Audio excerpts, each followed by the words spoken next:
Muito bem, rapaziada, vamos seguir os nossos trabalhos nessa madruga, comentando sobre Minnesota Timberwolves e San Antonio Spurs, cara. Baita jogo que a gente teve aí nesse domingo, né? Jogo lá em Minnesota, né? San Antonio vindo de back-to-back, vindo de uma grande vitória no TD Garden no sábado, né? Onde o Wembanyama foi decisivo. Hoje o Wembanyama, inclusive, começou como titular, né, diferente dos últimos jogos onde ele veio do banco. Hoje ele começou no starting five, começou jogando. Teve minutagem reduzida da mesma forma, mas ele começou como titular. Jogou 27 minutos e, assim, pela maioria dos minutos que ele jogou, ele foi muito bem. Só no final ali que ele realmente foi colocado no bolso do Julius Randle. Sim, do Julius Randle. E o Minnesota, né, que vem aí numa crescente na temporada, né, cara? Você pega aqui os últimos jogos de Minnesota. Cara, Minnesota vinha, aqui ó, né, vinha de derrota pra Cleveland, mas antes, na quinta, havia vencido Cleveland. Antes, venceu Miami 2 vezes, venceu o Wizards, né? Então é um time que até a derrota pra Cleveland no sábado, tinha 4 vitórias seguidas, né? 4 vitórias seguidas. Então, é o Minnesota que tá aí numa crescente, que tá tentando subir cada vez mais no oeste, vem conseguindo, né? Tá conseguindo subir. E jogava em casa, né? Então, dava pra dizer que Minnesota era relativamente favorito pelo fator casa, mas, cara, era um San Antonio, assim, vindo de vitória, vice-líder do oeste. Então, a real é que não tinha um favorito muito claro, dava pra você olhar esse jogo e enxergar Minnesota um pouco como favorito, pelo fator casa e tal, por ser um time, né, mais experiente e tudo, mas, cara, San Antonio acumulando vitória, jogando muito bem, vice-líder do Oeste, então era um jogo que era equilibrado, e assim, durante a maior parte do jogo, o jogo não foi equilibrado. Durante a maior parte. Segundo a ESPN, o San Antonio Spurs liderou o jogo por 93% do tempo. Por 93% do tempo, o San Antonio liderou. Minnesota só liderou o jogo por 3% do tempo, entendeu? Então, durante a esmagadora maioria do jogo, San Antonio foi superior. San Antonio foi melhor. Só que aconteceu com San Antonio nessa noite o mesmo que aconteceu na final da Copa da NBA. Vocês devem se lembrar que na final da Copa, San Antonio também liderou pela maior parte do jogo. Só que sempre que San Antonio tinha possibilidade de abrir 20, 22 e matar o jogo, o Knicks conseguia responder. Vocês se lembram? San Antonio ia lá, liderava, dominava, tinha chance de abrir vantagem. O Knicks ia lá e encostava. Hoje foi a mesma coisa. Mesma coisa. San Antonio teve várias chances de matar o jogo. Várias. Chegou a abrir 19 de vantagem. Mas na hora de dar aquela girada na faca, Minnesota conseguia voltar. E aí, o jogo foi nessa, San Antonio liderando, mas não conseguindo matar o jogo, até que chegou o último quarto. E aí, no último quarto, Minnesota castigou. Sim, Minnesota fez um quarto período de almanac, sim, uma dominância na defesa impressionante e ofensivamente sendo oportunista, se aproveitando das chances. Né, o time teve ali alguns jogadores tendo um impacto muito importante, né, como por exemplo o Bones Hyland vindo muito bem do banco, né, Naz Reid também vindo muito bem do banco, ajudando tanto nas bolas de 3 como também nos rebotes. E aí veio o que na minha opinião foi o grande X-Factor da partida, o que realmente decidiu o jogo para Minnesota, que foi o matchup Randle e o Wembanyama. O Wembanyama ele vinha dominante no jogo. Assim, tava deitando o bigode, né? O Wembanyama, se não me engano, chegou no último quarto com 26 pontos marcados. Jogando pra caralho o Wembanyama. Mas aí, me chega o último quarto, né? Ele que ficou mó tempão no banco, né? Essa restrição de minutos aí, de novo, prejudicou demais o Spurs, né? O Wemby, cara, o Wemby ficou muito tempo no banco, cara. Deixa eu até pegar aqui. Cadê? Aqui, ó. Cara, o Spurs tava vencendo por 14, tá? Aí começa o quarto período sem o Wemby, e o Wemby só vai voltar pro jogo quando o Minnesota mete a run de 9-0. O Mitch Johnson esperou o Wolves meter 9-0 pra voltar com o Wemby. Entendeu? O Wemby jogou no último quarto. Deixa eu pegar aqui a minutagem dele. Já é dia 12, né? Deixa eu pegar aqui. Ele jogou no último quarto somente Deixa eu ver se já saiu aqui. Aqui, ó. Ele só jogou 7. Ele jogou 8 minutos, cara, no último quarto. 8 minutos. E não marcou nenhum ponto. Não marcou nenhum ponto. Não, na verdade ele marcou 5 pontos, todos de lance livre. Ele não acertou um arremesso no último quarto. E ele não ter acertado nenhum arremesso é total mérito do senhor Julius Randle. A partir do momento que o Randle aceitou o desafio e falou, beleza, Wemby, eu e você, vambora. Inclusive teve até uma imagem, né, Deixa eu ver se eu acho essa imagem. Acho que Deixa eu ver aqui. Tinha visto ela aqui no Twitter. Cadê aqui, ó. Cadê aqui, ó. Essa imagem é absurda, pô. Que é o Randle meio que dando uma medida no Wemby, né? Ó, aqui, ó. Ó, só dando uma medida no Wemby. Muito foda, muito foda. Aí, a partir do momento que o Randle aceitou o desafio de marcar o Wemby, cara, o Wemby não conseguiu fazer mais nada. Inclusive, acho que essa aqui, ó. Esse aqui é o quarto período, ó.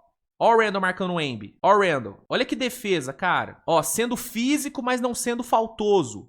Tomando cuidado pra não fazer a falta. Ó. Físico, incomodando, não dando liberdade. Tirando espaço. Ó, turnover. Que posse defensiva do Randle. Que posse. E teve, né? Essa foi só a primeira. Essa foi só a primeira grande posse defensiva do Randle em cima do Wemby no quarto período. A grande mesmo foi, que ó, teve essa aqui também, ó, faltando 1:50. Ó, o Minnesota já com 11-3 de run. Já com o jogo, né, já virando o jogo. Ó, ele consegue a contestação. Esse arremesso do Wemby que tá caindo muito nessa temporada, né? O Randle conseguiu tirar esse arremesso do Wemby. E aqui foi a grande posse defensiva, né? Só que aí eu tenho que antes mostrar a jogadaça, né? A jogadaça do Anthony Edwards, né? Porque antes dessa posse defensiva que decidiu o jogo, a gente teve uma posse ofensiva muito importante, que foi a jogada do Edwards pra cima do próprio Wemby, que colocou Minnesota na frente. Minnesota que chegou a perder por 19, conseguiu a virada, conseguiu assumir a liderança, graças a essa jogada aqui absurda do Anthony Edwards. Chamou o Wemby pro mano a mano, vai pra cima, consegue esse floater nojento, que coloca Minnesota na frente. E aí, na última posse, aí sim, né, a posse derradeira, a posse decisiva pro jogo, a gente teve, né, o Julius Randle de novo brilhando, de novo trancando o Wembanyama. Ó, 15 segundos no relógio, 104-103. De'Aaron Fox, que tava bem pra caramba, né, cara? O De'Aaron Fox nos últimos segundos ali,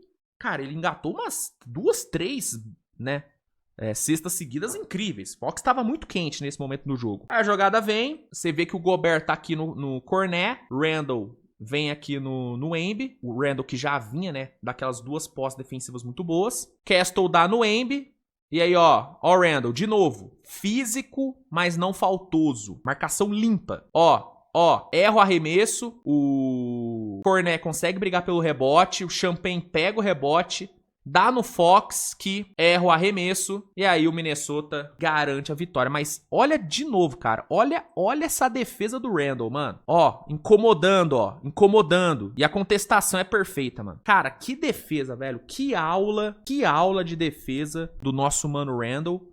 Ele que...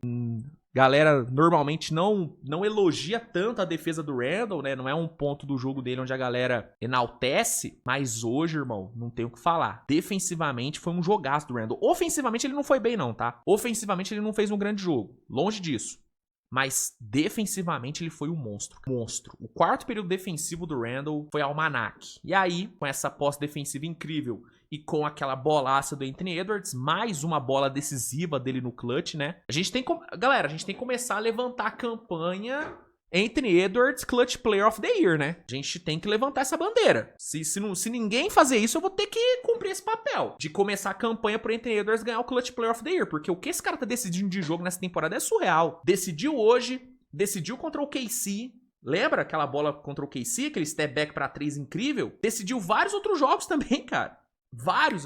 O Anthony Edwards, acho que ele lidera a liga em pontos no clutch, não lidera? Se eu não me engano. A gente tem que começar a intensificar né, essa campanha. Porque o que ele tá decidindo de jogo é bizarro. E hoje foi de novo, cara. Hoje foi de novo uma vitória enorme, uma das grandes vitórias de Minnesota na temporada. Minnesota que não perdeu pra San Antonio ainda, hein? Um dos poucos times que não perderam pra San Antonio na temporada. Que inveja de Minnesota, inclusive, hein? Porque é meu time, brincadeira.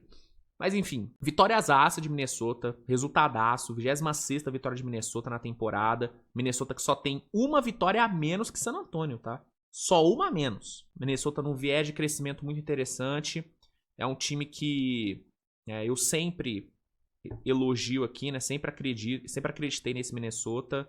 Esse aqui eu posso falar que sempre acreditei mesmo, porque é um time que, enquanto muita gente falava que não, o time já bateu no teto, saturou, não vai conseguir brigar de novo pro final de conferência, eu sempre falei, galera, não durmam nesse Minnesota, a defesa é muito boa, é uma base muito boa. Beleza, não começou a temporada voando e tudo, mas... Cara, Minnesota ganhou grandes jogos já nessa temporada. Ganhou de muito time que galera bota no pedestal. Ganhou de Oklahoma, ganhou de San Antonio, ganhou de todo mundo, né? Então, é um time que não dá pra vacilar. É um time que não dá pra você deixar vivo. E esse foi o grande pecado de San Antonio hoje. San Antonio teve várias chances de matar o jogo. Não matou. Minnesota chegou vivo.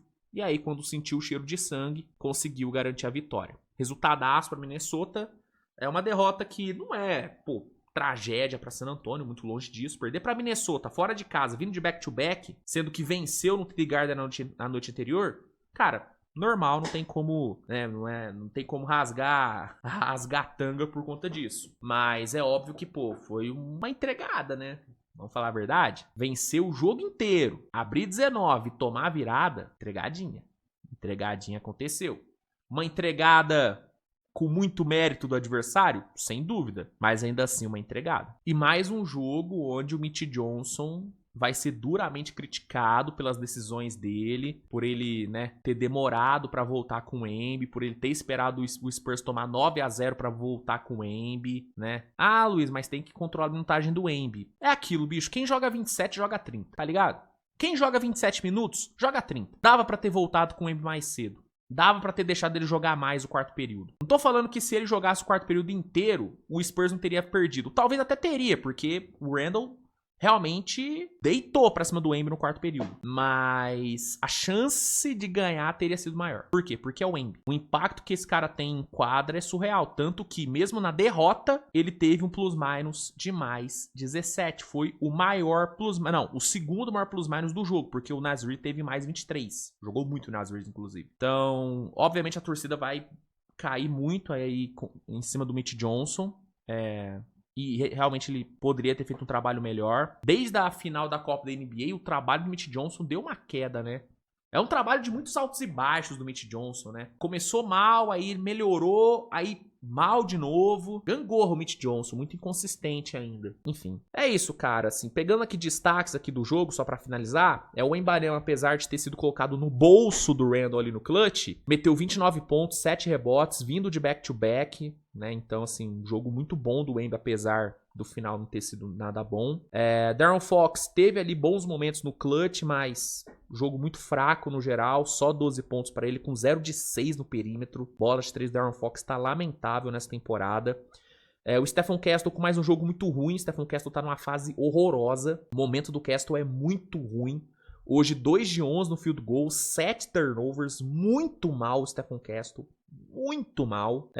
Keldon Johnson de novo foi bem, né? Ponto bem positivo aí, Keldon Johnson, 15 pontos vindo do banco. Cornet com 12 rebotes vindo do banco também contribuiu, mas, né, Dylan Harper muito mal hoje, novato foi bem mal, né? Harrison Barnes, né, jogo assim, não foi mal, mas também não foi bem. Champagne também não foi mal, mas também não foi tão bem. Então foi um jogo bem medião de San Antonio, só que mesmo sendo um jogo medião, San Antonio teve a chance de matar o jogo e não matou. A defesa foi bem, a defesa de San Antonio foi muito boa, muito boa. O ataque, né, dependeu totalmente do Embiid. E mesmo assim, com o ataque dependente do Embiid, um ataque pouco criativo hoje, o time teve muita chance de ganhar e não soube aproveitar. Já Minnesota ficou atrás do jogo basicamente inteiro, mas quando teve a chance, não desperdiçou. Anthony Edwards, grande destaque, com 23 pontos, decisivo. Julius Randle, importantíssimo na defesa. McDaniels também matou algumas bolinhas ali, né, fodas, e terminou com 2 steals e 3 tocos, defensivamente muito bem.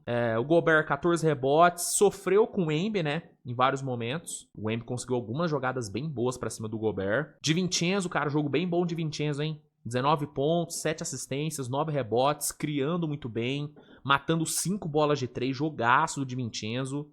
Naz Reid vindo muito bem do banco, com 17 pontos, 11 rebotes. Bones Highland também sendo importante, ali com 10 pontos vindo do banco. É isso, cara. Vitória Zach, Minnesota. Minnesota que, na minha visão, está a um armador bom, um armador titular bom, de entrar de cabeça na discussão de talvez campeão do Oeste. Hoje, pra mim, Minnesota já tá na discussão de finalista do Oeste. Pra mim, Minnesota é candidato claro à final do Oeste. Tá ainda mais com o Houston jogando mal, Denver todo desfalcado, ou KC dando uma oscilada. Acho que o Minnesota indiscutivelmente é candidato à final do Oeste, é candidato, mas se eles conseguirem adicionar um bom armador nessa trade deadline, e aí eu não tô falando de Ja Morant, armador estrela, tô falando de um armador assim, medião, um armador medião, mas um medião bom, sabe, um medião bom, pensando aqui no nome, Darius Garland, tá numa fase meio ruim, mas esse Darius Garland nesse Minnesota elevaria muito o nível do time, mano. Minnesota carece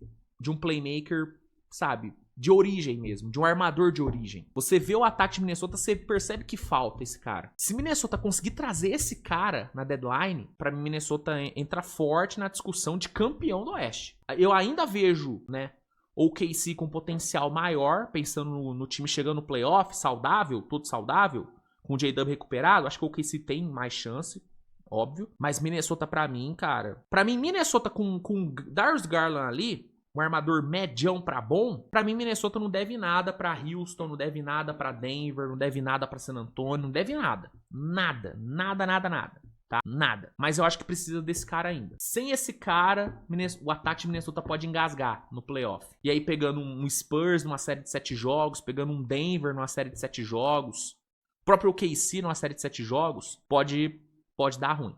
Mas se tiver um armador capaz de gerar jogo, de facilitar a vida do Anthony Edwards, de deixar o Anthony Edwards trabalhando um pouquinho mais sem bola, encontrando seus espaços, sabe? Se conseguir adicionar esse cara, o que é possível, porque Minnesota tem material, tem ativo pra fazer essa troca acontecer, aí Minnesota pra mim sobe muito, sobe legal. Legal mesmo de nível. É isso, gente. Obrigado, viu, pela sua audiência nessa madrugada, né, de domingo pra segunda.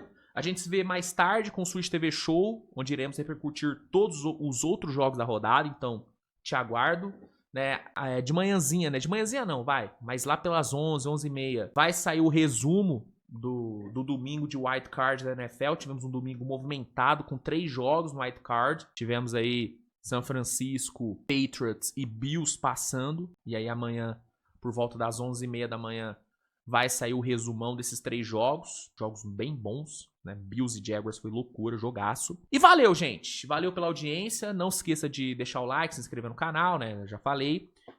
Usa o cupom SWISH10 na Centauro para garantir 10% de desconto. Centauro sempre com promoções muito bacanas aí para vocês.